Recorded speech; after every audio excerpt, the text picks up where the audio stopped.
So next in the coming days ಅಲ್ಲಿ ನೀವು ಯಾವ್ದಾದ್ರು ಒಂದು ಹೊಸ ಒಂದು ಏನಾದ್ರು ಸಿಸ್ಟಮ್ ನ ಇಂಪ್ಲಿಮೆಂಟ್ ಮಾಡ್ಬೇಕಂತ ಇದ್ರೆ?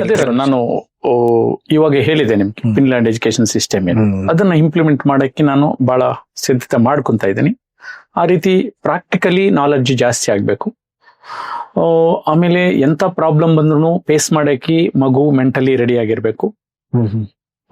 ಆಮೇಲೆ ಇಂಟರ್ನ್ಯಾಷನಲ್ ಏನ್ ಚೇಂಜಸ್ ಬರ್ತಾ ಇದೆ, ಆ ಚೇಂಜಸ್ಗೆ ತಕ್ಕಂಗೆ ಎಜುಕೇಶನ್ ಸಿಸ್ಟಮ್ ಕೂಡ ಹೆಂಗೆ ಚೇಂಜ್ ಆಗ್ಬೇಕು, ಎಜುಕೇಶನ್ ಸಿಸ್ಟಮ್ ಅಲ್ಲಿ ಟೆಕ್ನಾಲಜಿನ ಯಾವ ರೀತಿ ಇಂಟಿಗ್ರೇಟೆಡ್ ಮಾಡಬೇಕು.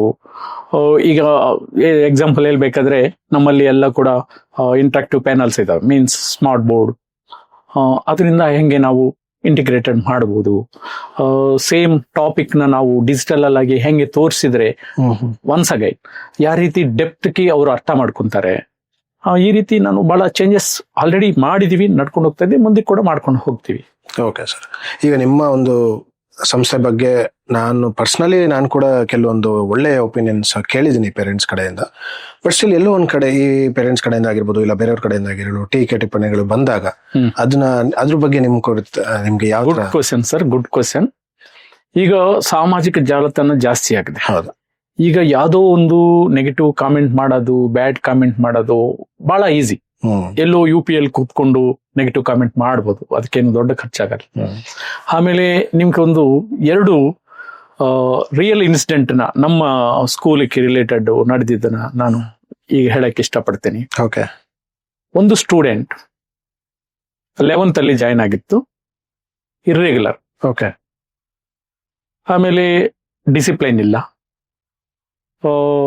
ನಾವು ಟೆಸ್ಟ್ಗಳು ಎಕ್ಸಾಮ್ಸ್ ಕಂಡಕ್ಟ್ ಮಾಡಿದ್ರೆ ಪರ್ಫಾರ್ಮೆನ್ಸ್ ಇಲ್ಲ. ಅದರಿಂದ ನಮ್ಮ ಕಾಲೇಜಲ್ಲಿ ಡಿಸಿಪ್ಲೈನ್ಗೆ ನಾವು ಫಸ್ಟ್ ಇಂಪಾರ್ಟೆನ್ಸ್ ಕೊಡ್ತೀವಿ. ಆಮೇಲೆ ಸಿಸ್ಟಮ್ ಅಂದ್ರೆ ಸಿಸ್ಟಮ್, ಆ ಸಿಸ್ಟಮ್ ಒಳಪಟ್ಟು ನಮ್ಮ ಟೀಚರ್ ಆಗ್ಲಿ, ಇವನ್ ನಾನಾಗ್ಲಿ, ನಮ್ಮ ಸ್ಟೂಡೆಂಟ್ ಆಗ್ಲಿ ಇರ್ಬೇಕನ್ನೋದು ನನ್ನ ಕಾನ್ಸೆಪ್ಟ್. ಅದರಿಂದ ಬಹಳ ಕ್ವಶನ್ ಕೇಳ್ತಾ ಇದ್ರು. ನಮ್ಮ ಸಿಸ್ಟಮ್ಗೆ ಒಳಪಟ್ಟು teachers, lecturers, principal, wise principal ಇವರೆಲ್ಲ. ಆ ಮಗುಕ್ಕೆ ನಮ್ಮ ಕಾಲೇಜ್ ಮೇಲೆ ನೆಗೆಟಿವ್ ಭಾವನೆ ಬಂತು. ಅವರು ಪೇರೆಂಟ್ಸ್ ಫೋನು, ಅವ್ರ ಪೇರೆಂಟ್ಸ್ದು ಫೇಸ್ಬುಕ್ ಅಕೌಂಟ್ ಯಾವ್ದೋ ಇರುತ್ತಲ್ಲ, ಅದರಿಂದ ಒಂದು ಬ್ಯಾಡ್ ನೆಗೆಟಿವ್ ಕಾಮೆಂಟ್ ಮಾಡುತ್ತೆ. ನಾವು ನೋಡ್ತೀವಲ್ಲ, ರಿಫ್ಲೆಕ್ಟ್ ಆಗುತ್ತೆ. ನೋಡಿದ ಮೇಲೆ ಯಾರು ಏನಂತ ಫೈಂಡ್ ಔಟ್ ಮಾಡಿದ ಮೇಲೆ ಇಂಥ ಪೇರೆಂಟ್ ಕಡೆಯಿಂದ ಬಂದಿದಂತ ಗೊತ್ತಾಗುತ್ತೆ. ನಾವು ಪೇರೆಂಟ್ನ ಕರಿತೀವಿ, ಏನಿದು ಈ ರೀತಿ ನೀವು ನೆಗೆಟಿವ್ ಮಾಡೋದು. ನೋಡಿದ್ರೆ ಪೇರೆಂಟ್ ಮಾಡಿಲ್ಲ, ಆ ಮಗು ಮಾಡಿದೆ. ಓಕೆ. ಇಂಥ ಟೀಕೆಗಳಕ್ಕೆ ನಾವ್ ಹೆಂಗ್ ಸ್ಪಂದಿಸ್ಲಿ? ಆಮೇಲೆ ಇನ್ನೊಂದು ಇನ್ಸಿಡೆಂಟ್ ಹೇಳ್ತೀನಿ. ಒಬ್ಬ PT ಮಾಸ್ಟರ್ ನಮ್ಮಲ್ಲಿ 1 ವರ್ಷ ವರ್ಕ್ ಮಾಡಿದ, ಬಟ್ ಪರ್ಫಾರ್ಮೆನ್ಸ್ ಇಲ್ಲ, ನಮ್ ಕೂಡ ಇಷ್ಟ ಇಲ್ಲ. ಬಹಳ ಸಲ ಅವ್ರಿಗೆ ಕ್ವಶನ್ ಕೇಳಿದೀವಿ. ಆಮೇಲೆ ಕಲ್ಸನಿಂದ ಕೂಡ 1 ವರ್ಷ ಆಗಿದ್ಮೇಲೆ ರಿಲೀವ್ ಮಾಡಿದ್ವಿ. ಆ ಮಹಾನುಭಾವ ಕೂಡ ಒಂದು ನೆಗೆಟಿವ್ ಕಾಮೆಂಟ್ ಮಾಡಿದ್ದ. ಅದನ್ನೆಲ್ಲ ನಾವು ಹೆಂಗ್ ಉತ್ತರ ಕೊಡ್ಲಿ?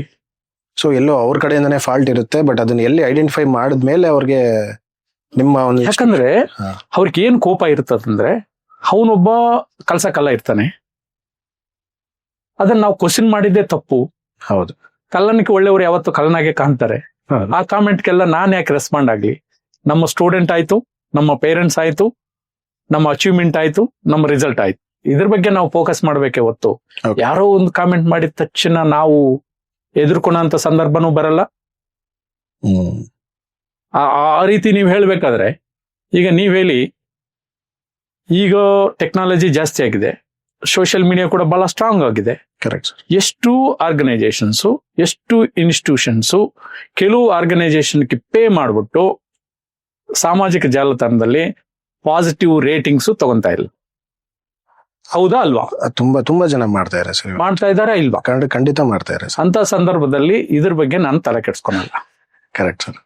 ಗ್ರೌಂಡ್ ಅಲ್ಲಿ ಏನ್ ನಡೀತಾ ಇದೆ ಪೇರೆಂಟ್ಸ್ ನೋಡ್ಬೇಕು. ಸೋಷಿಯಲ್ ಮೀಡಿಯಾದಲ್ಲಿ ಬರೋ ಪಾಸಿಟಿವ್ ಕಾಮೆಂಟ್ಸ್ಗೆ, ನೆಗೆಟಿವ್ ಕಾಮೆಂಟ್ಸ್ಗೆ ನೀವು ಡೆಸಿಷನ್ ತಗೋಬಿಟ್ಟು ಯಾವುದೇ ಒಂದು ಆರ್ಗನೈಸೇಷನ್ ಮೇಲೆ ನೀವು ಒಂದು ಒಪಿನಿಯನ್ ಬರ್ಕೊಡೋದು.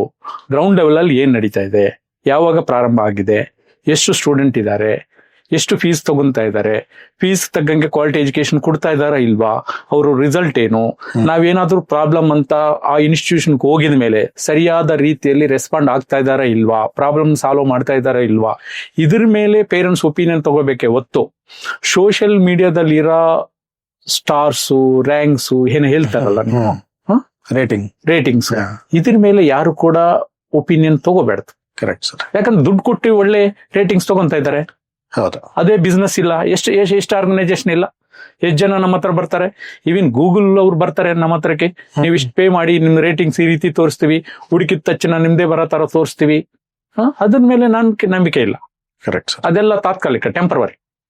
ಈಗ ಸೋಷಿಯಲ್ ಮೀಡಿಯಾ ಏನ್ ಮಾಡತ್ತಂದ್ರೆ ಒಂದು ದಿವಸದಲ್ಲಿ ಹೀರೋನು ಮಾಡುತ್ತೆ, ಹೌದು, ಒಂದೇ ದಿವಸದಲ್ಲಿ ಜೀರೋನು ಮಾಡುತ್ತೆ. ಆ ಹೀರೋಯಿಸಮು ಬೇಡ, ಜೀರೋಯಿಸಮು ಬೇಡ, ಪ್ರಾಕ್ಟಿಕಲ್ ಯೂಸಮ್ ಅಲ್ಲಿ ನಾವು ಕೆಲಸ ಮಾಡ್ಕೊಂಡು ಹೋಗೋಣ. ಸೊ ನೀವು ಯಾವುದೇ ಗೂಗಲ್ ರಿವ್ಯೂಸ್ ಮೇಲೆ ನಾನು ನೋಡೋದು ಇಲ್ಲ. ಓಕೆ. ಸೊ ಪೇರೆಂಟ್ಸ್ಗೂ ಹೇಳೋದೇನಂದ್ರೆ ಅದ್ರ ಮೇಲೆ ಡಿಪೆಂಡ್ ಆಗ್ಬೇಡಿ, ನಿಮ್ ಟೈಮ್ ನ ವೇಸ್ಟ್ ಮಾಡ್ಕೋಬೇಡಿ. ಸೊ ಪರ್ಸನಲ್ ಆಗಿ ಬನ್ನಿ, ಪ್ರಾಕ್ಟಿಕಲಿ ನೋಡಿ. Correct sir. ಸೊ ಇವಾಗ ಸರ್ ನೀವು ಇಷ್ಟು ವರ್ಷ ಜರ್ನಿಯಲ್ಲಿ ನೀವು ಎಷ್ಟೊಂದು ಕಲ್ತಿರ್ತೀರಾ, ಎಷ್ಟೊಂದು ಬ್ಯಾಡ್ ಎಕ್ಸ್ಪೀರಿಯನ್ಸ್, ಗುಡ್ ಎಕ್ಸ್ಪೀರಿಯನ್ಸ್ ಎಲ್ಲಾನು ಆಗಿರುತ್ತೆ ಸರ್. ಇವಾಗ ಯಾರು ಹೊಸದಾಗಿ ನಾನು ನಿಮ್ದ ಬಾಲಾಜಿ ಬಾಬು ಸರ್ ತರ ನಾನು ಒಂದು ಒಳ್ಳೆ ಸಂಸ್ಥೆ ಕಟ್ಟಬೇಕು ಅಂತ ವಿಷನ್ ಇಟ್ಕೊಂಡು ಬರೋರ್ಗೆ ನಿಮ್ಮ ಒಂದು ಸಜೆಷನ್ಸ್ ಯಾವ ತರ ಇರುತ್ತೆ ಸರ್? ಸರ್ ನಾನು ಇದ್ರ ಬಗ್ಗೆ ಮಾತಾಡ್ಬೇಕಾದ್ರೆ, ಹಾ ಸರ್, ವಿಷನ್ ಒಳ್ಳೇದು, ವಿಷನ್ ಇಟ್ಕೊಂಡು ಬರೋದು ಒಳ್ಳೇದು. ಆದ್ರೆ ಈಗ ನಾನು ನೋಡಿದ ಪ್ರಕಾರ ಯಾವುದೋ ಒಂದು ಬ್ಯಾಕ್ ಗ್ರೌಂಡ್ ಫುಲ್ ಆಗಿರೋ ಫ್ಯಾಮಿಲಿಯಲ್ಲಿ ಒಂದು ಪರ್ಸನ್ ಯಾವ ರೀತಿ ಯೋಚನೆ ಮಾಡ್ತಾನಂದ್ರೆ, ನಮ್ಮ ಹತ್ರ ಲ್ಯಾಂಡ್ ಇದೆ, ಫೈನಾನ್ಷಿಯಲ್ ಸ್ಟ್ರಾಂಗ್ ಇದೀವಿ, ನಾವು ಸ್ಕೂಲು ಹೈಫೈ ಕಟ್ಬಿಟ್ಟು ದುಡ್ಡು ಮಾಡ್ಬೋದು, ಆ ಉದ್ದೇಶದಿಂದ ಬರೋರಕ್ಕೆ ನಾನು ಬೇಡ ಅಂತಾನೆ ಹೇಳ್ತೀನಿ. ಓಕೆ. ಯಾಕಂದ್ರೆ ಇದು ಕಮರ್ಷಿಯಲ್ ಬಿಸ್ನೆಸ್ ಅಲ್ಲ. ಮಕ್ಕಳ ಭವಿಷ್ಯ ಅಂದ್ರೆ ದೇಶ ಭವಿಷ್ಯ. ನಿಮ್ಗೆ ವಿಷನ್ ಇದ್ದು, ಎಜುಕೇಶನ್ ಮೇಲೆ ಪೇಷನ್ ಇದ್ದು, ಮಕ್ಕಳ ಹಿತದೃಷ್ಟಿಯಿಂದ ನನ್ನ ಲೈಫಲ್ಲಿ ನಾನು ಇಲ್ಲಿ ಟೈಮ್ ಸ್ಪೆಂಡ್ ಮಾಡೋ ಅಷ್ಟು ಪೇಷನ್ಸ್ ನನ್ಗಿದೆ, ನಾನು ಸೇವಾ ಭಾವದಿಂದ ಮಾಡ್ತೀನಿ ಅನ್ನೋ ಯೋಚನೆ ಇದ್ರೆ ಮಾತ್ರ ಇದಕ್ಕೆ ಬನ್ನಿ. ಕಮರ್ಷಿಯಲಿ ನಾನು ದುಡ್ಡು ಮಾಡ್ಬೇಕು ಅಂತ ವಿಷನ್ ಇದ್ರೆ ಬರಬೇಡಿ. ಓಕೆ. ಡೆಡಿಕೇಶನ್ ಇರಬೇಕು, ನಿಮ್ಮ ಪ್ರೆಸೆನ್ಸ್ ಇರಬೇಕು, ನಿಮ್ ಟೈಮ್ ಸ್ಪೆಂಡ್ ಮಾಡ್ಬೇಕು, ನಿಮ್ಗೆ ಗೊತ್ತಿರ್ಬೇಕು. ಆ ರೀತಿ ನಿಮ್ಗೆ ಅನುಕೂಲಗಳಿದ್ರೆ ಬನ್ನಿ. ಬರೀ ನನಗೆ ಲ್ಯಾಂಡ್ ಇದೆ, ದುಡ್ಡಿದೆ, ದುಡ್ಡು ಮಾಡ್ಬೇಕು ಅಂತ ಬರಬೇಡಿ. ಯಾಕೆ ನಾನು ಆ ಮಾತುಗಳು ನಿಲ್ತಾ ಇದ್ದೀನಿ ಅಂದ್ರೆ, ಮಕ್ಕಳ ಭವಿಷ್ಯ ಜೊತೆ ಚೆಲ್ಲಾಟ ಮಾಡೋ ಹಕ್ಕು ಯಾರಿಗೂ ಕೊಟ್ಟಿಲ್ಲ, ಭಗವಂತನೂ ಕೊಟ್ಟಿಲ್ಲ, ನಮ್ಮ ಕಾನ್ಸ್ಟಿಟ್ಯೂಷನ್ ಕೊಟ್ಟಿಲ್ಲ. Okay sir. ಬಟ್ ಇವಾಗಿನ ಕಾಂಪಿಟೇಷನ್ಸ್ ನೀವು ನೋಡಿದ್ರೆ ಸರ್, ಎಷ್ಟು ಪೇಷನ್ಸ್ ಎಷ್ಟು ಮ್ಯಾಟರ್ ಆಗ್ಬೋದು ಸರ್ ಈಗ ಹೊಸದಾಗಿ ಸ್ಟಾರ್ಟ್ ಮಾಡಿದವ್ರಿಗೆ? ಸರ್ ಪೇಷನ್ಸ್ ಇಲ್ಲದೆ ನಾವ್ ಏನು ಸಾಧನೆ ಮಾಡಕ್ಕಾಗಲ್ಲ ಸರ್, ಅದರಲ್ಲಿ ಎರಡನೇ ಮಾತೇ ಇಲ್ಲ. ಪೇಷನ್ಸ್ ಇರ್ಬೇಕು. ಒನ್ ಡೇ ಅಲ್ಲಿ ವಂಡರ್ಸ್ ಮಾಡಕ್ಕೆ, ಅದೇನೋ ನಾವು ಹಳೆ ಫಿಲ್ಮ್ಗಳಲ್ಲಿ ನೋಡ್ತೀವಲ್ಲ, ಅಲ್ಲಾವುದ್ದೀನ್ ಅದ್ಭುತ ದೀಪ ಹಿಂಗಂದ್ರೆ ಬರುತ್ತೆ ಅಂತ. ನೋ, ಗಿಡ ನೆಟ್ಟಿದ ತಕ್ಷಣನೇ ಹನ್ಬೇಕು ಅಂತ ಆಸೆ ಪಡೋದು ಮೂರ್ಖತ್ವ ಅಲ್ವಾ? Correct sir. ಬಹಳ ಪೇಷನ್ಸ್ ಬೇಕು. ಓಕೆ. ನಾವ್ ಏನೇ ಒಂದು ಒಳ್ಳೆ ಉದ್ದೇಶದಿಂದ ಒಂದು ಆರ್ಗನೈಸೇಷನ್ ಸ್ಟಾರ್ಟ್ ಮಾಡಿದ್ರೆ, ಆ ಒಳ್ಳೆ ಉದ್ದೇಶ ಫುಲ್ಫಿಲ್ ಆಗಕ್ಕೆ ಬಹಳ ಟೈಮ್ ತಗೊಳುತ್ತೆ. ನಾವು ಅದಕ್ಕೆ ತಕ್ಕಂಗೆ ನಮ್ಮ ಪ್ರಯತ್ನಗಳು ಸತತ ನಡ್ಕೊಂಡು ಹೋಗ್ಬೇಕು, ಪೇಷನ್ಸ್ ಇರಬೇಕು. ಎಷ್ಟೇ ನೆಗೆಟಿವ್ ರಿಸಲ್ಟ್ ಬಂದ್ರು ಮತ್ತೆ ಫೈಟ್ ಮಾಡ್ಬೇಕು. Correct sir.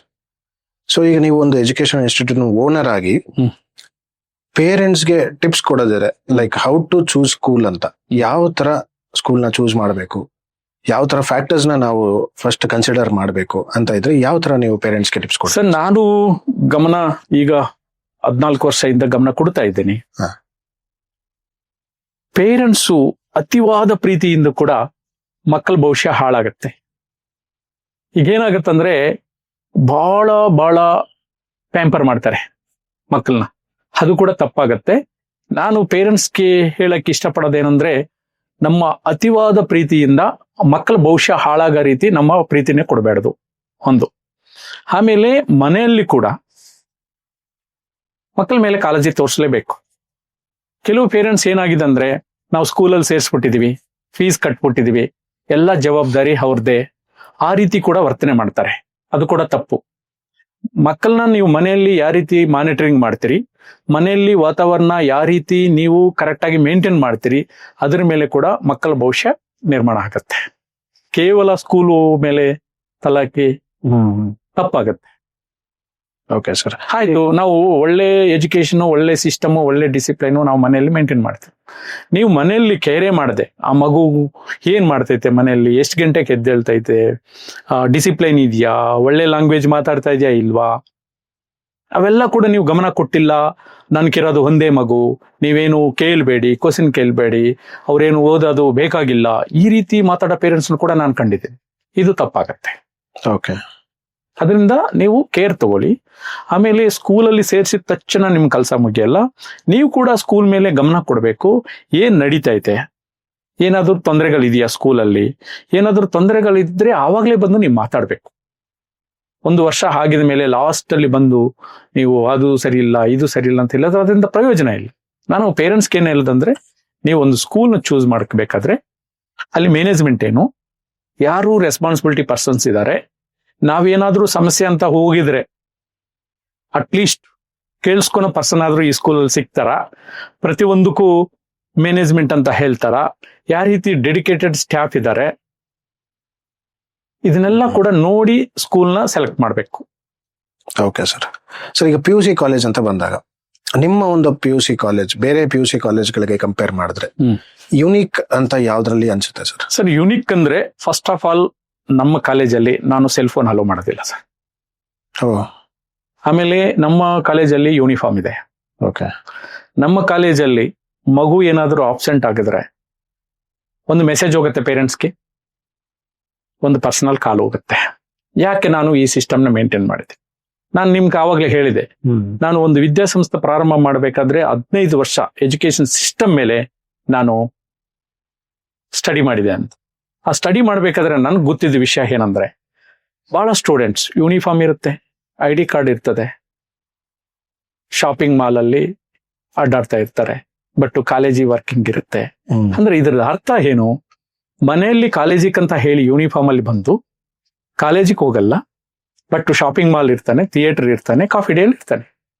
ಅದನ್ನೆಲ್ಲ ನಾನು ನೋಡಿದ್ಮೇಲೆ ನನ್ಗೆ ಅರ್ಥ ಆಯ್ತು ಅಂದ್ರೆ, ಯಾವುದೇ ಒಂದು ಪೇರೆಂಟ್ ತನ್ನ ಸ್ವಂತ ಮಗು ಕಾಲೇಜಿಗಂತ ಹೇಳಿ ಕಾಲೇಜಿಗೆ ಹೋಗದೆ ಶಾಪಿಂಗ್ ಮಾಲು, ಥಿಯೇಟ್ರು, ಕಾಫಿ ಡೇನೋ ಇನ್ನೊಂದು ಕಡೆ ಹೋಗಿದ್ರೆ ಯಾರೂ ಒಪ್ಪೋದಿಲ್ಲ, ಯಾರು ನೋಡ್ಕೊಂಡು ಸುಮ್ಮನೆ ಕೂತ್ಕೊಳೋದಿಲ್ಲ. ಬಟ್ ಅಲ್ಲಿ ಕಮ್ಯುನಿಕೇಶನ್ ಗ್ಯಾಪ್ ಆಗಿದೆ. ಬಹಳ ಕಾಲೇಜುಗಳು ಆ ಇನ್ಫಾರ್ಮೇಶನ್, ನಿಮ್ಮ ಮಗು ಬಂದಿಲ್ಲ ಅನ್ನೋ ಇನ್ಫಾರ್ಮೇಶನ್ ಪೇರೆಂಟ್ಸ್ಗೆ ಸರಿಯಾದ ರೀತಿಯಲ್ಲಿ ತಲುಪುದಿಲ್ಲ. ಅವಾಗ ಏನಾಗುತ್ತೆ ಮಗುಗೆ, ನಾನು ಇವತ್ತು ಕಾಲೇಜ್ಗೆ ಬಂಕ್ ಕೊಡಿದ್ರು ನಮ್ಮ ಪೇರೆಂಟ್ಸ್ ಗೊತ್ತಾಗಲ್ಲ, ಅದರಿಂದ ಅವನು ಆ ತಪ್ಪನ್ನು ಪದೇ ಪದೇ ಮಾಡ್ತಾನೆ. ಅದಕ್ಕೆ ಅವಕಾಶ ಕೊಟ್ಟಿದೆ ಯಾರು? College management. ಕರೆಕ್ಟ್. ಪೇರೆಂಟ್ಸ್ ಕೂಡ ಅವಕಾಶ ಕೊಟ್ಟದಂಗೆ. ಅದಕ್ಕೆ ನಾನೇನ್ ಮಾಡಿದೀನಿ, ಅವಕಾಶ ಕೊಡಬೇಡದಂತ ಉದ್ದೇಶದಿಂದ ಮಗು ಬಂದಿಲ್ಲ ಅಂದ್ರೆ 10 ಗಂಟೆಗೆಲ್ಲ ಒಂದು ಮೆಸೇಜ್ ಹೋಗುತ್ತೆ, ಒಂದು ಪರ್ಸನಲ್ ಕಾಲ್ ಹೋಗುತ್ತೆ. ಇದರಿಂದ ನಮ್ಮ PU ಕಾಲೇಜ್ ಸ್ಟೂಡೆಂಟ್ಗೆ ಏನ್ ಮೆಸೇಜ್ ಹೋಗುತ್ತೆ ಅಂದ್ರೆ, ನಾವೇನಾದ್ರೂ ಪೇರೆಂಟ್ಸ್ಗೆ ಗೊತ್ತಾಗಲ್ಲ ಅಂತ ಆಚೆ ಹೋಗಕ್ಕೆ ಈ ಕಾಲೇಜಿನಲ್ಲಿ ಸಾಧ್ಯ ಇಲ್ಲ. ಯಾಕಂದ್ರೆ ಪೇರೆಂಟ್ಸ್ಗೆ ಮೆಸೇಜ್ ಹೋಗುತ್ತೆ, ಪರ್ಸನಲಿ ಕಾಲ್ ಹೋಗುತ್ತೆ. ಅದರಿಂದ ನಾವು ಪೇರೆಂಟ್ಸ್ಗೆ ಸುಳ್ಳು ಹೇಳಕ್ಕೆ ಆಗಲ್ಲ. ನಮ್ ಸ್ಟೂಡೆಂಟ್ಗೆ ನಾನು ಏನ್ ಹೇಳ್ತೀನಿ, ನೀವು ಎಲ್ಲಾದ್ರೂ ಹೋಗ್ಬೇಕಾ, ಅವತ್ತು ಯೂನಿಫಾರ್ಮ್ ಹಾಕೋಬೇಡಿ, ಒಂದು ದಿವಸ ಕಾಲೇಜಿಗೆ ರಜಾ ಹಾಕಿ ನಿಮ್ ಪೇರೆಂಟ್ಸ್ ಕೇಳ್ಬಿಟ್ಟು ಹೋಗಿ. ಇದು ಒಳ್ಳೆ ಉದ್ದೇಶ ಅಲ್ವಾ? Correct sir. ಅದರಿಂದ ನನಗೆ ಸ್ವಲ್ಪ ಅಡ್ಮಿಷನ್ಸ್ ಕೂಡ ಕಮ್ಮಿ ಆಗತ್ತೆ ಈ ವಿಷಯಕ್ಕೆ.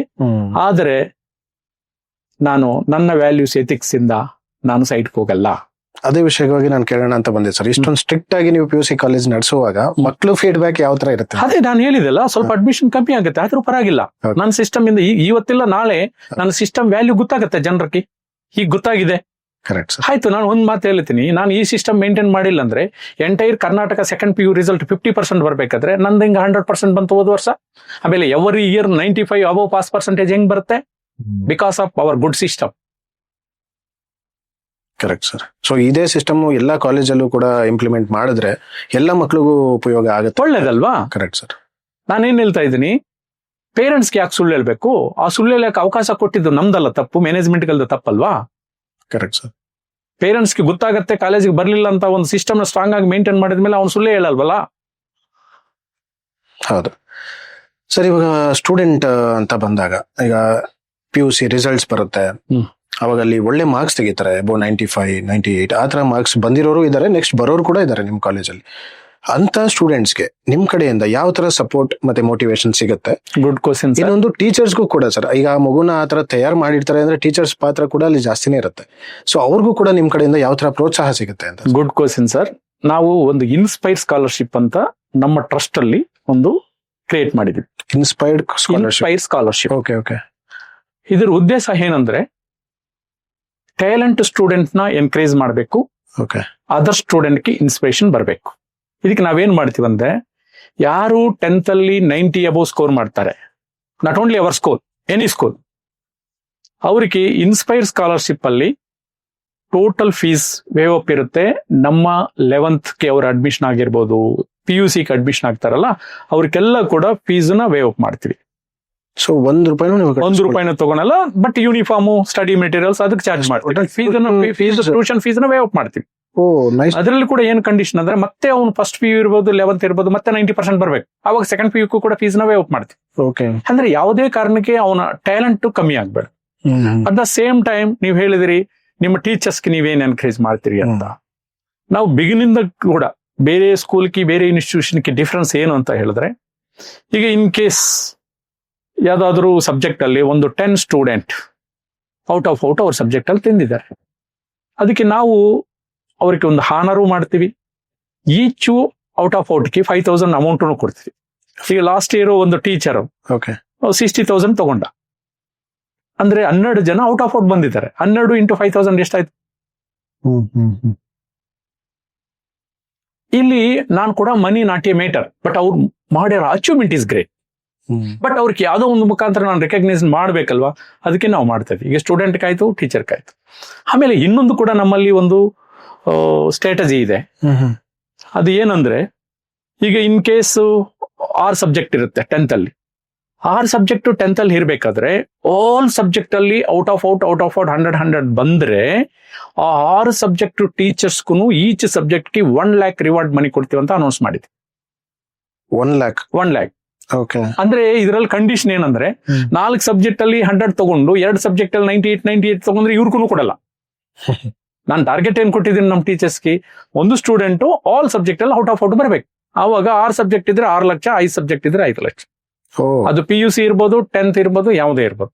ಇದು ನಾನು ಎನ್ಕರೇಜ್ ಮಾಡಬೇಕು ಅಂತ ಕೊಟ್ಟು, ಅಟ್ ದ ಸೇಮ್ ಟೈಮ್ ಆ ಸ್ಟೂಡೆಂಟ್ಗೂ ನಾವು ಎನ್ಕರೇಜ್ ಮಾಡ್ಬೇಕಲ್ಲ, ಆ ಸ್ಟೂಡೆಂಟ್ ಕೂಡ 1 lakh ರಿವಾರ್ಡ್ ಮನಿ ಕೊಟ್ಟಿದ್ವಿ. ಎಲ್ಲ ಕೂಡ ಏನಂದ್ರೆ, ನಾವು ಟ್ಯಾಲೆಂಟ್ ಎನ್ಕರೇಜ್ ಮಾಡ್ಬೇಕು, ಬೇರೆ ಸ್ಟೂಡೆಂಟ್ ಇನ್ಸ್ಪಿರೇಷನ್ ಬರ್ಬೇಕು, ಬೇರೆ ಟೀಚರ್ಸ್ ಇನ್ಸ್ಪಿರೇಷನ್ ಬರ್ಬೇಕು. ಈ ಉದ್ದೇಶದಿಂದ ಕೆಲವು ಒಳ್ಳೆ ಈ ಪ್ರೋತ್ಸಾಹ ಬರಬೇಕು ಅಂತ ಕೂಡ ಒಂದು ಗುಡ್ ಸಿಸ್ಟಮ್ ನ ಇಂಪ್ಲಿಮೆಂಟ್ ಮಾಡಿದ್ದೀನಿ. Nice sir. ಕೆಲವೊಂದ್ ಕಡೆ ನಾನು ನೋಡಿದೆ ನೀವು ಲ್ಯಾಪ್ಟಾಪ್ಸ್ ಕೂಡ ಕೊಟ್ಟಿರಾ ಮಕ್ಕಳಿಗೆ? ಸರ್, ಯಾರು ನಮ್ಮ 10th ಅಲ್ಲಿ ಇರ್ಬೋದು, ಸೆಕೆಂಡ್ PUC ಇರ್ಬೋದು, CBSE 10th ಇರ್ಬೋದು, CBSE 12th ಇರ್ಬೋದು, ಯಾರು ಅವ್ರ ಸೆಕ್ಷನ್ ಅಲ್ಲಿ ಟಾಪ್ ಮಾರ್ಕ್ಸ್ ತಗೊಂತಾರೋ ಅವರಿಗೆ, ನಾಟ್ ನೌ, ನನಗೆ 20 ಮಕ್ಕಳಿದೆ ಸ್ಟಾರ್ಟಿಂಗ್ ಅಂತ ಹೇಳಿದೆಲ್ಲ, ಆವತ್ತಿಂದನೂ ಕೂಡ ಆ ಟಾಪರ್ಸ್ಗೆ ನಾನು ಲ್ಯಾಪ್ಟಾಪ್ ಕೊಡ್ತಾ ಇದ್ದೆ. ಅವಾಗಿಂದ. ಓಕೆ. ಸೊ ಇದೊಂದು ಒಳ್ಳೆ ಮೋಟಿವೇಶನ್ ಸರ್. ಹೌದು. ಇವಾಗ ನೀವು ಅದು 0 ಟ್ಯೂಷನ್ ಫೀಸ್ ವೇವ್ ಆಫ್ ಅಂತ ಹೇಳಿದ್ರಿ ಸರ್. ಸೊ ನನ್ನ ನೆಕ್ಸ್ಟ್ ಈಗ 10th ಮಾಡುವಂತ ಮಕ್ಕಳಿಗೆ ಇವಾಗ ಎಕ್ಸಾಮ್ ಬರ್ದಿದ್ದಾರೆ, ಸೊ ಅವ್ರದ್ದು ರಿಸಲ್ಟ್ ಬರುತ್ತೆ, ಎಬೋ ಎಷ್ಟು ಪರ್ಸೆಂಟೇಜ್ ಬಂದ್ರೆ? 90 ಮೇಲೆ, 90 ಬಂದ್ರು ಸರಿ. ಓಕೆ. 90 ಇಂದ 90 ಮೇಲೆ ಯಾವ ಸ್ಟೂಡೆಂಟ್, ನಮ್ಮ ಸ್ಕೂಲ್ ಅಂತ ಅಲ್ಲ, ಬೇರೆ ಸ್ಕೂಲ್ ಅಂತ ಅಲ್ಲ, ನಮ್ಮ ಬೆಂಗಳೂರು ಅಂತ ಅಲ್ಲ, ಅವ್ನು ಗುಲ್ಬರ್ಗ ಇರ್ಲಿ, ಬೀದರ್ ಇರ್ಲಿ, ಬಿಜಾಪುರ ಇರ್ಲಿ, ಎಲ್ಲಿಂದ ಬಂದ್ರು ನಾವು ಈ ಇನ್ಸ್ಪೈರ್ ಸ್ಕಾಲರ್ಶಿಪ್ ಕೊಡಕ್ಕೆ ರೆಡಿ ಇದೀವಿ. ಇದು not only 1 year, life time. ಅಂದ್ರೆ ನಮ್ಮ ಇನ್ಸ್ಟಿಟ್ಯೂಷನ್ ಎಷ್ಟು ವರ್ಷ ಇರುತ್ತೋ ಅಷ್ಟು ವರ್ಷ ಈ ಇನ್ಸ್ಪೈರ್ ಸ್ಕಾಲರ್ಶಿಪ್ ಇರುತ್ತೆ. ಯಾಕಂದ್ರೆ ನನಗೆ ಒಂದು ಸೋಷಿಯಲ್ ರೆಸ್ಪಾನ್ಸಿಬಿಲಿಟಿ ಇರ್ಬೇಕಲ್ವಾ? Correct sir. ಸೊ ನಾವು ಈ ಪಾಯಿಂಟ್ ನಾವು ಜನರಿಗೆ ಕೂಡ ಹೇಳ್ಬೋದು. ಸೊ ಆಲ್ ಓವರ್ ಕರ್ನಾಟಕದಲ್ಲಿ ಯಾರೇ 90 above% ಬಂದ್ರೆ, so VV international group of institutions ಅಲ್ಲಿ KBC PU ಕಾಲೇಜಲ್ಲಿ ಅವ್ರಿಗೆ ಫ್ರೀ ಟ್ಯೂಷನ್ ಫೀಸ್ ಇರುತ್ತೆ. ಸೊ ಅವರು ಯಾವಾಗ ಬೇಕಾದ್ರೂ ಅವ್ರ ವೆಬ್ಸೈಟ್ಗೆ ಹೋಗಿ ಕಾಲ್ ಮಾಡ್ಬೋದು. ಆ ವೆಬ್ಸೈಟ್ ಅಲ್ಲಿ ಡೀಟೇಲ್ಸ್ ಫಿಲ್ ಮಾಡಿದ್ರೆ ಅವ್ರ ಕಡೆಯಿಂದ ಕೂಡ ಕಾಲ್ ಬರುತ್ತೆ. ಸೊ ಇದು ಒಂದು ಗ್ರೇಟ್ ಇನಿಷಿಯೇಟಿವ್ ಸರ್ ನೀವು ಮಾಡ್ತಾ ಇರೋದು. ಎಷ್ಟೊಂದು ಕಾಲೇಜುಗಳಲ್ಲಿ ಆಕ್ಚುಲಿ ಇಲ್ಲ, ಎಲ್ಲ ಸ್ಕಾಲರ್ಶಿಪ್ ಅಂತ ಮಾಡ್ತಾರೆ, 98%ಗೆ ಕಟ್ ಆಫ್ ಮಾಡ್ತಾರೆ. 90 above. ಓಕೆ. ಸೊ ಈಗ ಇಷ್ಟೊಂದು ಒಳ್ಳೆ ಕೆಲಸಗಳು ಮಾಡ್ಕೊಂಡ್ ಬಂದಿರಾ, ಟೀಚರ್ಸ್ಗೆ, ಮಕ್ಕಳಿಗೆ ಪ್ರೋತ್ಸಾಹ ಧನಗಳು ಕೊಡ್ಕೊಂಡ್ ಬಂದಿರಾ, ಮತ್ತೆ ಒಂದು ಗ್ರೂಪ್ ಆಫ್ ಇನ್ಸ್ಟಿಟ್ಯೂಷನ್ ಕೂಡ ಮಾಡಿರಾ. ನೀವ್ ಏನೇ ಮಾಡ್ಬೇಕಂದ್ರೂ ನಿಮ್ ಹಿಂದೆ ಏನಾದ್ರು ಒಂದು ಮೋಟಿವೇಶನ್ ಇರಬೇಕು. ಯಾರ್ದು ಒಬ್ರದ್ದು ಮಾಡೆಲ್, ನಿಮ್ಗೆ ರೋಲ್ ಮಾಡೆಲ್ ಯಾರು ಇರ್ಬೋದು ಅಂತ ಸರ್? ನನಗೆ ಇನ್ಸ್ಪಿರೇಷನ್ ಬೆಂಗಳೂರಲ್ಲಿ. Okay sir. PS ಕಾಲೇಜ್ ಗೊತ್ತಾ? PS ಕಾಲೇಜ್ ಗೊತ್ತು ಸರ್, ಗೊತ್ತು ಸರ್, ಅವರು ಫೌಂಡರ್ ಗೊತ್ತಾ? ಗೊತ್ತು ಸರ್. ಮೊನ್ನೆ ಇನ್ನೂ ಸಾರಿ, ದೊರೈಸ್ವಾಮಿ ಅವರು. ಸ್ವಾಮಿ, ಹೌದು, ಡಾಕ್ಟರ್ ದೊರೆಸ್ವಾಮಿ, MR ದೊರೈಸ್ವಾಮಿ ಅವರು. ಅವರು ನನಗೆ ಇನ್ಸ್ಪಿರೇಷನ್, ರೋಲ್ ಮಾಡಲ್. ಯಾಕಂದ್ರೆ ಸೇಮ್ ನಂದು ಈಗ ಏನು ಫ್ಯಾಮಿಲಿ ಬ್ಯಾಕ್ ಗ್ರೌಂಡ್ ಇದೆ, ನಾನು ರೈತ ಕುಟುಂಬದಿಂದ ಬಂದಿದ್ದೀನಿ, ಅವರು ಕೂಡ ರೈತ ಕುಟುಂಬದಿಂದ ಬಂದಿದ್ರು. ಅವರು ಒಂದು ಸಣ್ಣ ಹಳ್ಳಿಯಿಂದ ಬಂದಿದ್ರು, ನಾನು ಕೂಡ ಸಣ್ಣ ಹಳ್ಳಿಯಿಂದ ಬಂದಿದ್ದೀನಿ. ಅವರು ಒಂದು ಸಣ್ಣ ಹಳ್ಳಿಯಿಂದ ಬಂದು ರೈತ ಕುಟುಂಬದಲ್ಲಿ ಹುಟ್ಟಿ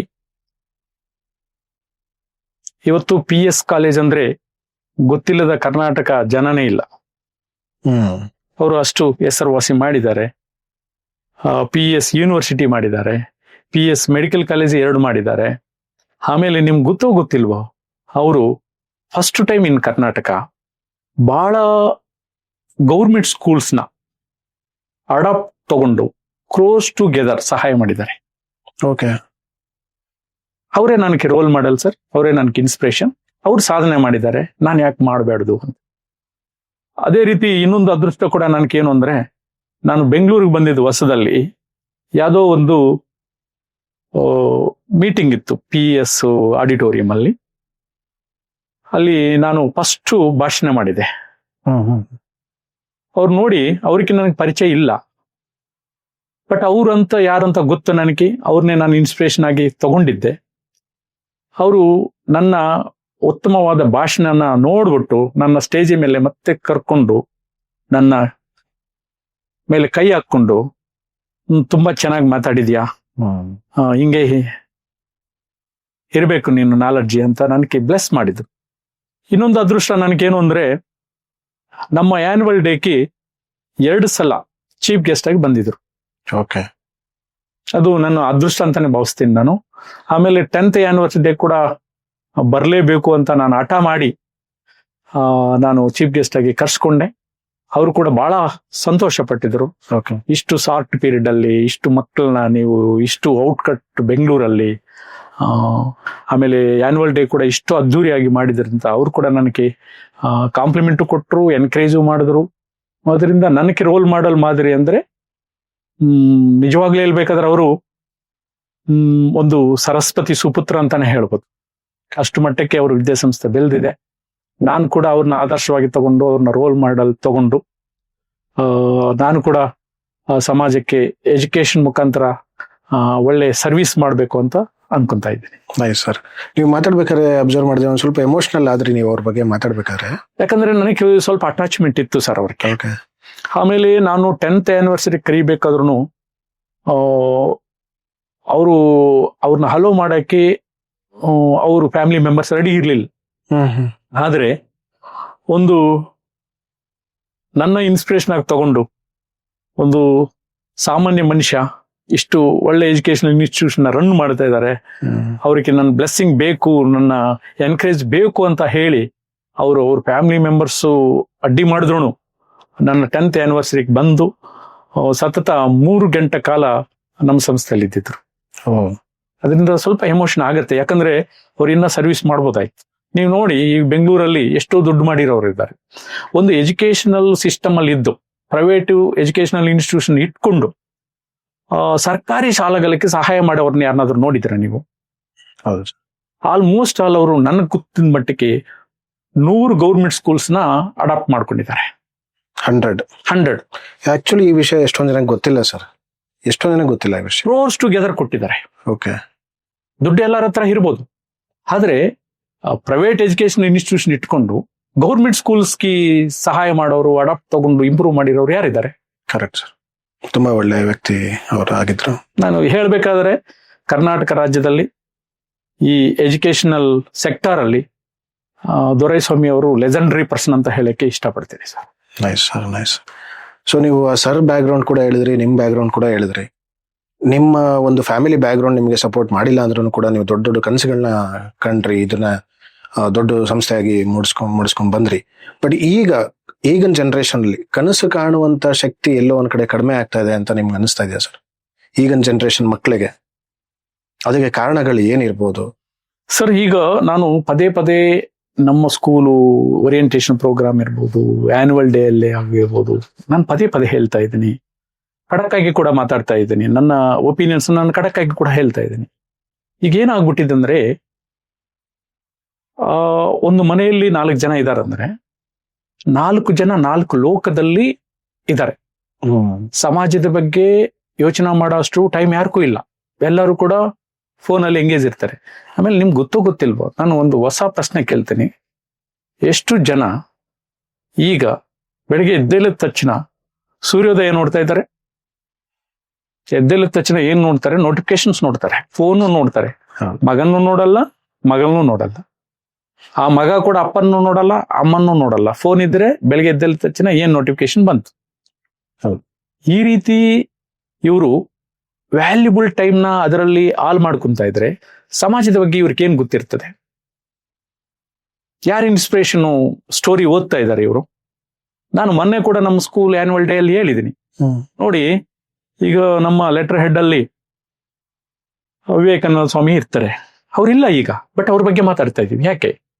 ಅದೇ ರೀತಿ ಕುವೆಂಪು ನಮ್ಮಲ್ಲಿ ಇಲ್ಲ, ಆದ್ರೆ ಕುವೆಂಪು ಬಗ್ಗೆ ಯಾಕೆ ಮಾತಾಡ್ತಾ ಇದೀವಿ? ಮೋಚಗುಂಡ ವಿಶ್ವೇಶ್ವರಯ್ಯ ಇಲ್ಲ, ಆದ್ರೆ ಕಾವೇರಿ ನೀರು ಕುಡಿತಾ ಇದೀವಿ. ಅವ್ರ ಬಗ್ಗೆ ಈಗ ಮಾತಾಡ್ತಾ ಇದೀವಿ. ಯಾಕೆ ಮಾತಾಡ್ತಾ ಇದೀವಿ? ಯಾಕಂದ್ರೆ ಅವ್ರು ಸಾಧನೆ ಮಾಡಿ ಹೋಗಿದ್ದಾರೆ. ಅದೇ ರೀತಿ ಸರ್ವೇಪಲ್ಲಿ ರಾಧಾಕೃಷ್ಣ ಇರ್ಬೋದು, ಅಬ್ದುಲ್ ಕಲಾಂ ಇರ್ಬೋದು. ಅಂದ್ರೆ ಈಗ ಏನಾಯ್ತಂದ್ರೆ, ಈಗ ನನಗೆ ಎಲ್ಲ ಅನುಕೂಲ ಇದೆ, ನಾನು ಇನ್ಯಾರ ಬಗ್ಗೆ ಚಿಂತೆ ಮಾಡೋದು ಬೇಕಾಗಿಲ್ಲ. ಆ ರೀತಿ ಎನ್ವಿರಾನ್ಮೆಂಟ್ ಕ್ರಿಯೇಟ್ ಆಗುತ್ತೆ, ಇದು ತಪ್ಪಾಗತ್ತೆ. ಆಮೇಲೆ ಇನ್ನೊಂದು ಕೂಡ ನಾನು ಹೇಳ್ತೀನಿ, ಈಗ ಪೇರೆಂಟ್ಸ್ ಕೂಡ ಮಾರ್ಕ್ಸ್ ನೋಡ್ತಾ ಇದ್ದಾರೆ. ಆಮೇಲೆ ಅವ್ರ ಮಕ್ಕಳು ಬೇಗ ಯಾವುದೋ ಒಂದು ಗ್ರಾಜುಯೇಷನ್ ಅಲ್ಲಿ ಪಾಸ್ ಆಗ್ಬಿಟ್ಟು ಯಾವುದೋ ಜಾಬ್ ತಗೊಂಡು ದುಡ್ಡು ದುಡಿಯ ಯಂತ್ರಗಳಾಗಬೇಕು ಅಂತ ಆಸೆ ಪಡ್ತಾ ಇದ್ದಾರೆ ಹೊರತು ಒಂದು ಪರಿಪೂರ್ಣವಾದ ವ್ಯಕ್ತಿ ಆಗ್ಬೇಕು ಅಂತ ಯಾರು ಆಸೆ ಪಡ್ತಾ ಇಲ್ಲ. ಇದು ತಪ್ಪಾಗತ್ತೆ ಸರ್. ಈಗ ಆಯ್ತು ಸರ್, ಈಗ ನಮ್ಮ ಹಳೆ ಕಾಲದಲ್ಲಿ ಬಹಳ ಕವಿಗಳಿದ್ದಾರೆ ಕನ್ನಡದಲ್ಲಿ. ಈಗ ಯಾವ್ದಾದ್ರು ಹೊಸ ಕವಿ ಬರ್ತಾ ಇದ್ದಾರಾ? ಯಾರಾದ್ರೂ ಹೊಸ ಕವಿ ಬಂದಿದ್ದಾರಾ? ಯಾರು ಇಲ್ಲ ಸರ್ ಇವಾಗ. ಈ ಜನರೇಷನ್ ಅಲ್ಲಿ ಯಾರಾದ್ರೂ ಸಮಾಜಕ್ಕೆ ಇನ್ಸ್ಪಿರೇಷನ್ ಆಗ ಅಂತ ರಚನೆಗಳು ಏನಾದ್ರು ಬರ್ತಾ ಇದೆಯಾ?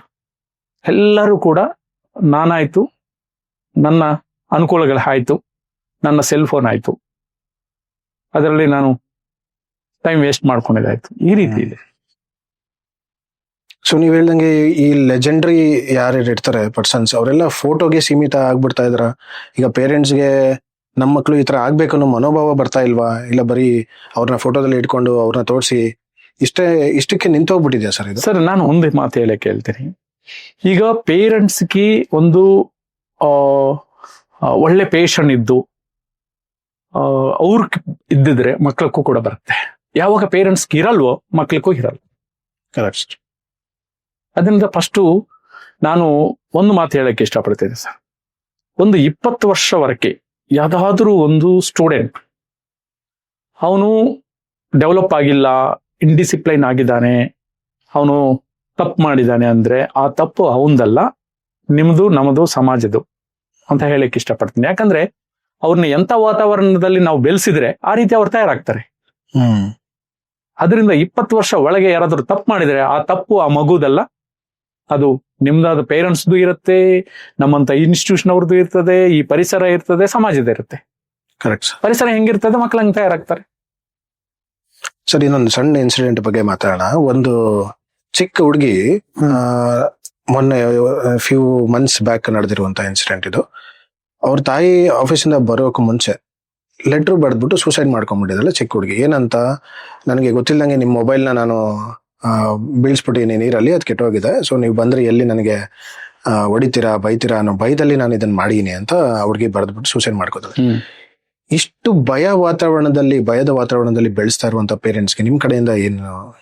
ನಾನು ಹೊಸದಾಗಿ ಏನು ಹೇಳೋದಿಲ್ಲ. ನಾನು ನಮ್ಮ ಸ್ಕೂಲ್ ಓರಿಯೆಂಟೇಶನ್ ಪ್ರೋಗ್ರಾಮ್ ಅಲ್ಲಿ, ಸ್ಕೂಲ್ ಆನ್ಯುವಲ್ ಡೇ ಅಲ್ಲಿ ಒಂದು ಮಾತು ಹೇಳ್ತಾ ಇರ್ತೀನಿ. ನಾನು ಹೇಳಿದ ಮಾತಲ್ಲ, ವಿವೇಕಾನಂದ ಸ್ವಾಮಿ ಅವರು ಹೇಳಿದ ಮಾತ. Education means not degree, not certificates, not post graduation. ನಿಜವಾದ ಎಜುಕೇಶನ್ ಅಂದ್ರೆ ವಿವೇಕಾನಂದ ಸ್ವಾಮಿ ಹೇಳಿದ ಪ್ರಕಾರ ನಮ್ಗೆ ಜೀವನ ಪ್ರಯಾಣದಲ್ಲಿ, ಲೈಫ್ ಜರ್ನಿಯಲ್ಲಿ ಎಂತ ಕಷ್ಟ ಬಂದ್ರು, ಇನ್ನೇನು ನಾನು ಬದುಕೇಕಾಗಲ್ಲ ಅಂತ ಕಷ್ಟಗಳು ನಮ್ಗೆ ಬಂದ್ಬಿಟ್ಟಿದೆ, ಇನ್ನು ನಾನು ಸೂಸೈಡ್ ಮಾಡ್ಕೊಳೋದು ಒಂದೇ ಒಂದು ಮಾರ್ಗ. ಅಂತ ಸಂದರ್ಭ ಬಂದ್ರು ಗಟ್ಟಿ ಮೆಂಟಲಿ ಸ್ಟ್ರಾಂಗ್ ಇಂದ ಅದನ್ನ ಮೀರಿ ಮತ್ತೆ ಜೀವನ ಕಟ್ಕೊಳೋ ಅಷ್ಟು ಧೈರ್ಯ ಕೊಡುತ್ತಲ್ಲ, ಅದು ನಿಜವಾದ education. Not certificates, not degrees. ಎಂತ ಕಷ್ಟ ಕಾಲ ಬಂದ್ರು ಮತ್ತೆ ನಿಭಾಯಿಸ್ಕೊಂಡು ಯಾರು ಮುಂದೆ ಕೊರೆಯೋ ಅಷ್ಟು ಸ್ಟ್ರಾಂಗ್ ಮನೋಭಾವನೆ ಕೊಡ್ತಾದೋ ಅದು ನಿಜವಾದ ಎಜುಕೇಶನ್. ಕಷ್ಟಗಳು ಬರ್ತವೆ, ಅದನ್ನ ಫೇಸ್ ಮಾಡ್ಬೇಕು, ಮತ್ತೆ ಜೀವನ ಕಟ್ಕೋಬೇಕು. ಅದು ಯಾವ್ದು ಹೇಳ್ಕೊಡುತ್ತೋ ಅದೇ ನಿಜವಾದ ಎಜುಕೇಶನ್, ಕರೆಕ್ಟ್ ಸರ್. ಡಿಗ್ರಿ ಅಲ್ಲ. ಸರ್, ಈಗ ನನ್ನ ಪೇರೆಂಟ್ಸ್ ಕಡೆಯಿಂದೆಲ್ಲ ಒಂದು ಕ್ವಶನ್ ನಾನು ನಿಮ್ಗೆ ಕೇಳೋದಿದ್ರೆ, ಸೊ ನಾನು ನನ್ನ ಮಗುನ ನಿಮ್ಮ ಒಂದು ಸ್ಕೂಲ್ಗೆ, ನಿಮ್ಮ ಒಂದು ಕಡೆ, ನಿಮ್ಮ ಹತ್ರ ಬಂದು ನಾನು ಸೇರ್ಸಿದ್ರೆ ನಾನು ನಿಮ್ಮ ಹತ್ರ ಏನ್ ಎಕ್ಸ್ಪೆಕ್ಟ್ ಮಾಡ್ಬೋದು ಅಂತ ಸರ್? ಸರ್, ಆ ರೀತಿ ಎಕ್ಸ್ಪೆಕ್ಟೇಷನ್ಗೆ ನಾನು ಫಾಲ್ಸ್ ಪ್ರಾಮಿಸ್ ಮಾಡಕ್ಕಾಗಲ್ಲ. ನಾನು ಆವಾಗಲೇ ಹೇಳಿದೆ, ಒಂದು ಒಳ್ಳೆ ಎಜುಕೇಶನ್ ಅನ್ನೋದು ಒಂದು ಸ್ಕೂಲ್ ಮ್ಯಾನೇಜ್ಮೆಂಟ್ ಇಂದನೋ ಒಂದು ಟೀಚರ್ಸ್ ಇಂದನೋ ಸಾಧ್ಯ ಆಗ ಕೆಲಸ ಅಲ್ಲ. ಒಂದು ಮಗು ಪರಿಪೂರ್ಣವಾಗಿ ಒಳ್ಳೆ ಎಜುಕೇಶನಲಿಸ್ಟ್ ಆಗ್ಬೇಕು, ಒಳ್ಳೆ ಪ್ರಜಾ ಆಗ್ಬೇಕು ಅಂದ್ರೆ ಇದರಲ್ಲಿ ಮ್ಯಾನೇಜ್ಮೆಂಟು ಇಂಪಾರ್ಟೆಂಟ್ ಇದೆ, ಟೀಚರ್ಸು ಇಂಪಾರ್ಟೆಂಟ್ ಇದೆ, ಪೇರೆಂಟ್ಸು ಇಂಪಾರ್ಟೆಂಟ್ ಇದೆ, ಮಗು ಇನ್ವಾಲ್ವ್ಮೆಂಟ್ ಆಲ್ಸೋ ಇಂಪಾರ್ಟೆಂಟ್ ಇದೆ. ಇಷ್ಟು ಜನ ಪರ್ಫೆಕ್ಟ್ ಆಗಿ ಪ್ರಾಮಾಣಿಕವಾಗಿ ಕೆಲಸ ಮಾಡಿದ್ರೆ ಆ ಮಗು ಬಹುಶಃ ಒಳ್ಳೇದು ನಿರ್ಮಾಣ ಆಗುತ್ತೆ. ಇದರಲ್ಲಿ ಒಬ್ಬರು ಫೇಲ್ ಆಗಿದ್ರು ನಾವು ಗ್ಯಾರಂಟಿ ಕೊಡಕ್ಕಾಗಲ್ಲ. ಇನ್ ಕೇಸ್ ಪೇರೆಂಟ್ಸ್ ನೀವು ಮನೆಯಲ್ಲಿ ಫೇಲ್ ಆಗಿದ್ರೆ ನಾನು ಎಷ್ಟು ಉತ್ತಮ ಶಿಕ್ಷಣ ಕೊಟ್ಟದನ್ನು ಅದು ಸಕ್ಸಸ್ ಆಗಲ್ಲ.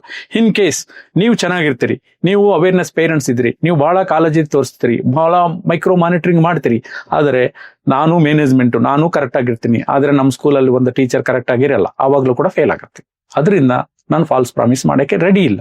ಆದ್ರೆ ಎಲ್ಲರೂ ನಾವು ಕಾಳಜಿ ತೋರಿಸಿ ಎಲ್ಲರೂ ಅವ್ರವ್ರ ಜವಾಬ್ದಾರಿ ನಿಭಾಯಿಸಿದ್ರೆ ಒಂದು ಒಳ್ಳೆ ಸ್ಟೂಡೆಂಟ್ ರೆಡಿ ಆಗಕ್ಕೆ ಸಾಧ್ಯ ಆಗುತ್ತೆ. ಇದರಿಂದ ಏನು ನನಗೆ ಅರ್ಥ ಆಯ್ತು ಅಂದ್ರೆ ಸರ್, ನೀವು ಬರೀ ಅಡ್ಮಿಷನ್ ಬಗ್ಗೆ ಮಾತ್ರ ಯೋಚನೆ ಮಾಡ್ತಾ ಇಲ್ಲ ಅಂತ ಗೊತ್ತಾಯ್ತು. ಬಿಕಾಸ್ ಇದೇ ಕ್ವಶನ್ ಬೇರೆ ಯಾವ್ದಾದ್ರು ಸ್ಕೂಲ್ ಓನರ್ಸ್ಗೆ, ಕಾಲೇಜ್ ಓನರ್ಸ್ಗೆ ಕೇಳಿದ್ರೆ ಸರ್ ನಿಮ್ಗೆ ಸ್ವರ್ಗನೇ ತೋರಿಸ್ತಾರೆ. ನಾನು ಸ್ವರ್ಗ ತೋರ್ಸಕ್ ರೆಡಿ ಇಲ್ಲ. Correct sir. ಯಾಕಂದ್ರೆ ನಂದು ಒಂದು ಫಸ್ಟ್ ಪ್ರಿನ್ಸಿಪಾಲ್, ನಾನು ಒಂದು ವಿದ್ಯಾಸಂಸ್ಥೆ ನಡೆಸಬೇಕಾದ್ರೆ ನಾನು ಸುಳ್ಳು ಮಾತಾಡಬೇಡ್ತು.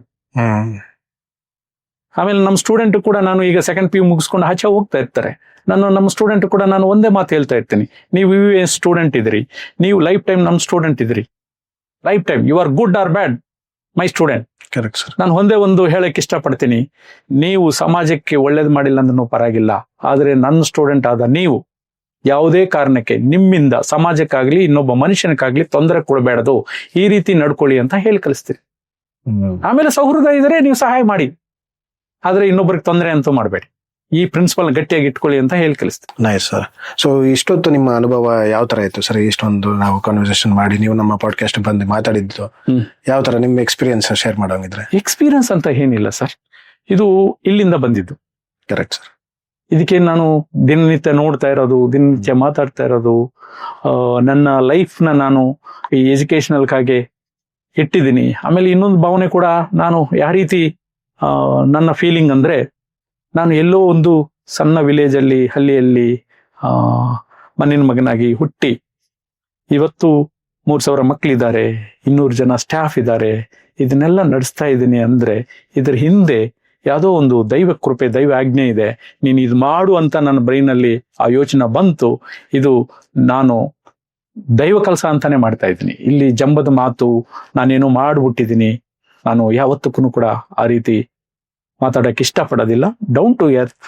ಅವತ್ತು ನನಗೆ ಏನೂ ಹಿನ್ನೆಲೆ ಇಲ್ಲ, ಅಷ್ಟೊಂದು ಪೇರೆಂಟ್ಸು ನನ್ನ ಮೇಲೆ ನಂಬಿಕೆ ಇಟ್ಟು ಕಲಿಸಿದ್ದಾರೆ. ಇವತ್ತಕ್ಕೂ ಕೂಡ ನಾನು ಅದೇ ಪ್ಲೇಸಲ್ಲಿ ಕೂತಿದ್ದೀನಿ. ಈಗೇನು 20 ಮಕ್ಳಿರ್ಬೇಕಾದ್ರೆ ನನ್ನ ಬಾಡಿ ಲ್ಯಾಂಗ್ವೇಜ್ ಏನಿತ್ತು, ನನ್ನ ಪೇರೆಂಟ್ ಜೊತೆ ನಾನು ಯಾವ ರೀತಿ ಮಾತಾಡ್ತಾ ಇದ್ದೆ, ಇವತ್ತಕ್ಕೂ ಅದೇ ಮುಂದುವರ್ಸ್ಕೊಂಡು ಹೋಗ್ತಾ ಇದ್ದೀನಿ. ಮುಂದಕ್ಕೂ ಕೂಡ ಅದೇ ಧೋರಣೆಯಲ್ಲಿ ನಾನು ಇರ್ತೀನಿ. ಇನ್ನ ಭಗವಂತ ಶಕ್ತಿ ಕೊಟ್ರೆ ಇನ್ನ ಸರ್ವಿಸ್ ಮಾಡ್ತೀನಿ. Nice sir. ಸರ್, ಇದು ನನ್ನ ಒಂದು ಪರ್ಸನಲ್ ಕ್ವಶನ್. ಸೊ ಇವಾಗ ಸ್ಕೂಲ್ ನೇಮ್ಸ್ ಅಂತ ಬಂದಾಗ ನಾವು ಡಿಫ್ರೆಂಟ್ ನೇಮ್ಸ್ಗಳನ್ನ ನಾವು ನೋಡ್ತೀವಿ, ಅಟ್ರಾಕ್ಟಿವ್ ನೇಮ್ಸ್ಗಳನ್ನ ನೋಡ್ತೀವಿ. ನೀವು ಅದರಲ್ಲೂ ಕೂಡ ದೇವ್ರನ್ನ ನೇಮ್ ಅಲ್ಲಿ ಇಟ್ಟಿರ, ದೇವ್ರ ಹೆಸರಲ್ಲಿ ಸ್ಕೂಲ್ ಸ್ಟಾರ್ಟ್ ಮಾಡಿರ, ಅದ್ರ ಹಿಂದಿನ ಇರೋ ಉದ್ದೇಶ ಆದ್ರೂ ಏನು ಸರ್? ಈಗ ನಾನು ಹಿಂದೂ ಧರ್ಮದಲ್ಲಿ ಹುಟ್ಟಿದ್ದೀನಿ. ಈಗ ಯಾವ ಧರ್ಮದಲ್ಲಿ ಹುಟ್ಟಬೇಕು ಅಂತ ನಮ್ಮ ಕೈಯಲ್ಲಿಲ್ಲ. ಪ್ರತಿಯೊಬ್ಬ ಮನುಷ್ಯ ಹುಟ್ಟಬೇಕಾದ್ರೆ ಯಾವುದೋ ಒಂದು ಧರ್ಮದಲ್ಲಿ ಹುಟ್ಟತಾನೆ. ನಾನು ಹಿಂದೂ ಧರ್ಮದಲ್ಲಿ ಹುಟ್ಟಿದ ಮೇಲೆ ನಾನು ಬೆಳೀತಾ ನಾನು ಕೂಡ ದೈವ ಭಕ್ತನಾಗಿದ್ದೀನಿ. ನಾನು ವೆಂಕಟೇಶ್ವರ ಸ್ವಾಮಿ ಭಕ್ತ. ನಾನು ಪ್ರತಿ ವರ್ಷ ಕೂಡ ತಿರುಪತಿಗೆ ಹೋಗ್ತಾ ಇರ್ತೀನಿ. ನನ್ಗೆ ನಂಬಿಕೆ ಇದೆ, ದೇವ್ರ ಮೇಲೆ ನಂಬಿಕೆ ಇದೆ. ಆಮೇಲೆ ನಾನು ಈಗ ಸ್ಕೂಲ್ ಮಾಡಬೇಕು ಅನ್ನೋ ಯೋಚನೆ ಕೂಡ ಆ ದೇವರೇ ನನ್ನಲ್ಲಿ ಆ ಯೋಚನೆಗೆ ಕಾರಣ ಏನು ಅಂತ ಕೂಡ ನಂಬಿದ ವ್ಯಕ್ತಿ. ಅದರಿಂದ ನಾನು ನಂಬಿದ ದೇವರ ಹೆಸರಲ್ಲಿ ನಾನು ಸ್ಕೂಲ್ ಮಾಡಿದೆ. ಅದರಲ್ಲಿ ತಪ್ಪೇನಿಲ್ಲ, ಅದು ನಾನು ಧೈರ್ಯವಾಗಿ ಹೇಳ್ತೀವಿ, ತಪ್ಪೇನಿದೆ? ತಪ್ಪೇನಿಲ್ಲ ಸರ್. ಅದೇ ನನ್ಗೆ ಆಶ್ಚರ್ಯ ಆಯ್ತು ಸರ್. ಈಗ ಸ್ಕೂಲ್ ಅಂತ ಬಂದ್ರೆ ಎಲ್ಲ ಟ್ರೆಂಡಿ ಫ್ಯಾನ್ಸಿ ನೇಮ್ಸ್ ಎಲ್ಲ ಮಾಡ್ತಾರಲ್ಲ. ನಾನು ಬಿಸ್ನೆಸ್ ಮಾಡಕ್ ಸ್ಕೂಲ್ ಮಾಡಿಲ್ಲ. ಅದೇ ಸರ್, ಈಗಲೂ ಇದೇ ಮಾತು, ಮುಂದಕ್ಕೂ ಇದೇ ಮಾತು. ಯಾವ ಕಂಟ್ರಿಗೂ ಹೋಗಿರ್ಲಿಲ್ಲ, ಹೌದು. ಯಾವತ್ತೂ ಟ್ರಿಪ್ ಹಾಕಿಲ್ಲ. ನಾನು ಹೋಗಿದ್ದು ಒಂದೇ ಒಂದು ಕಂಟ್ರಿಗೆ, ಫಿನ್ಲ್ಯಾಂಡ್ಗೆ, ಒಂದೇ ಒಂದು ವಿಷಯಕ್ಕೆ, ಎಜುಕೇಶನಲ್ ಸಿಸ್ಟಮ್ ನ ಸ್ಟಡಿ ಮಾಡಕ್ಕೆ. Okay, nice sir. ಸೊ ಆದಷ್ಟು ಬೇಗ ಅದೊಂದು ಸಿಸ್ಟಮ್ ನ ಇಂಪ್ಲಿಮೆಂಟ್ ಮಾಡಿ ಇಲ್ಲ ಮಕ್ಳಿಗೆಲ್ಲ ಒಳ್ಳೇದ್ ಮಾಡಿ ಅಂತ ಹೇಳಿ. ಮಾಡ್ತೀನಿ, ಖಂಡಿತ ಮಾಡ್ತೀನಿ. ಆಮೇಲೆ ಒನ್ ಡೇ ಅಲ್ಲಿ ವಂಡರ್ಸ್ ಮಾಡಕ್ಕೆ ಆಗೋದಿಲ್ಲ. ನಾನು ಭಗವಂತ ಅಲ್ಲ, ಹೌದು. ಮತ್ತೆ ದೊಡ್ಡದ ಫ್ಯಾಮಿಲಿ ಬ್ಯಾಕ್ ಗ್ರೌಂಡ್ ಕೂಡ ಇರಲ್ಲ. ನಾನು ಕಾಮನ್ ಮ್ಯಾನ್ ಒಂದು ಕೆಲಸ ಮಾಡ್ಬೇಕಾದ್ರೆ ಸಮ್ ಟೈಮ್ ತಗೊಳತ್ತೆ, ಮಾಡ್ತೀವಿ. ಫೈನ್. ನಿಮ್ಮ ಬಿಜಿ ಶೆಡ್ಯೂಲ್ ಅಲ್ಲಿ ಇವಾಗ ಅಡ್ಮಿಷನ್ ಟೈಮ್ ಅಂತ ನಮ್ಗೆಲ್ಲರಿಗೂ ಗೊತ್ತು ಸರ್. ನಮ್ಮ ಒಂದು ಕೋರಿಕೆ ಮೇಲೆ ನೀವು ಬಂದು ನಿಮ್ಮ ಒಂದು ಎಕ್ಸ್ಪೀರಿಯನ್ಸ್ ಮತ್ತೆ ಟ್ಯೂಷನ್, 10th ಸ್ಟ್ಯಾಂಡರ್ಡ್ ಮಕ್ಕಳಿಗೆ ನೀವು ಕೊಟ್ಟಿರುವಂತ ಒಂದು ಪ್ರೋತ್ಸಾಹದ ಮಾತುಗಳು, ಲೈಕ್ 90% ಮೇಲ್ ಬಂದ್ರೆ ಫ್ರೀ ಸೀಟ್ ಕೊಡುವಂತದ್ದಾಗಿರ್ಬೋದು, ಇದೆಲ್ಲ ತುಂಬಾ ಒಳ್ಳೆ ಕೆಲಸಗಳು ನೀವು ಮಾಡ್ತಾ ಇರಾ. ಇದನ್ನೇ ಮುಂದುವರ್ಸ್ಕೊಂಡು ಹೋಗಿ ಅಂತ ಹೇಳ್ತಾ, ಇದು ನಮ್ಮ ಕಡೆಯಿಂದ ಒಂದು ಸಣ್ಣ ರಿಟರ್ನ್ ಗಿಫ್ಟ್ ಸರ್ ನಿಮ್ಗೆ. Thank you. Thank you sir.